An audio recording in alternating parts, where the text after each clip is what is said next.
Alright, this is Unit 3 Polynomials, Day 6, and we're going to look at Example 8. With these, we're working on practicing dividing polynomials. So we're given a polynomial, and we're asked to divide it by a binomial. When you do division, you set up your problem as such. Anytime it's long division,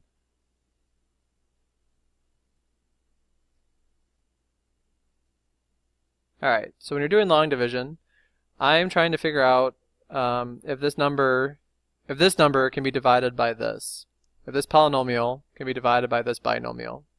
So I look at my first terms, and I'm going to use those to help me in terms of what I'm going to be multiplying by to figure out the answer.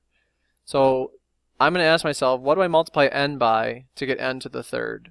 Because my goal is to eliminate things and subtract them away as I continue to work to find my answer. So to get n to the third, I would multiply n by n squared. N times n squared is n to the third. But since this is a binomial, I have to multiply both terms by what's on top here. So 7 times n squared is 7n squared. When you're doing long division, you subtract after you've multiplied. So I'm going to subtract these values. N to the third minus n to the third, that goes away, so that was my goal.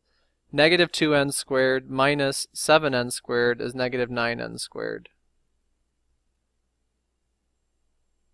And here I repeat the process. Bring down negative 61n.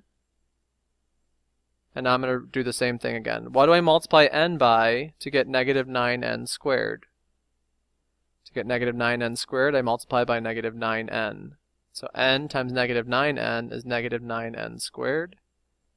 7 times negative 9n is negative 63n. Put it in parentheses and subtract.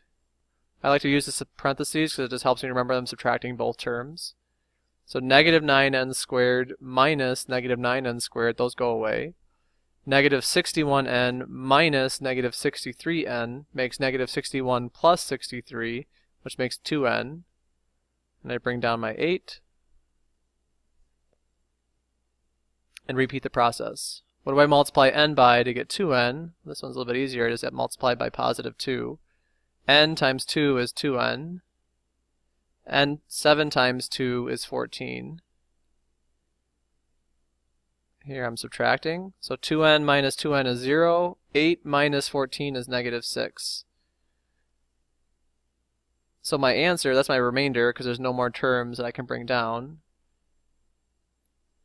You write your answer over what you're dividing by, which is the n plus 7. So the final answer that you can write on the side is n squared minus 9n plus 2 plus negative 6 over n plus 7. You can also use another form which is called synthetic division.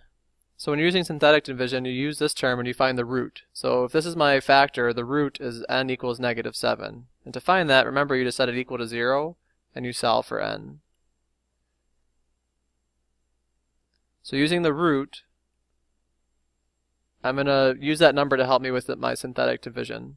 Synthetic division uses the coefficients of the polynomial that's being divided. So the coefficients there are 1, negative 2, negative 61, and 8. You bring down the 1, your very first term, whatever it is, you bring it down, and now you're going to multiply your root times what you have underneath the line here. So negative 7 times 1 is negative 7. So I write that there. So you multiply and then you write it up here. Add these two together, I get negative 9. So this is familiar because this is the same thing that was happening over here. Multiply and get positive 63. Adding them together, I get negative 2. Excuse me, positive 2, sorry. Negative 7 times positive 2 is negative 14. And 8 plus negative 14 is negative 6.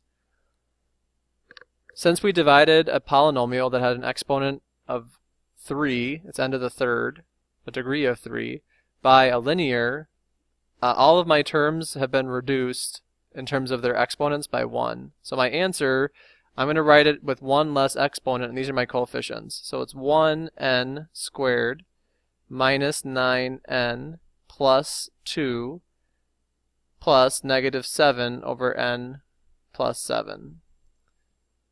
So I get my same answer doing either problem. This just gives me the coefficients of my terms after I do my division. Try number 2 on your own. You can use either method, long division or synthetic.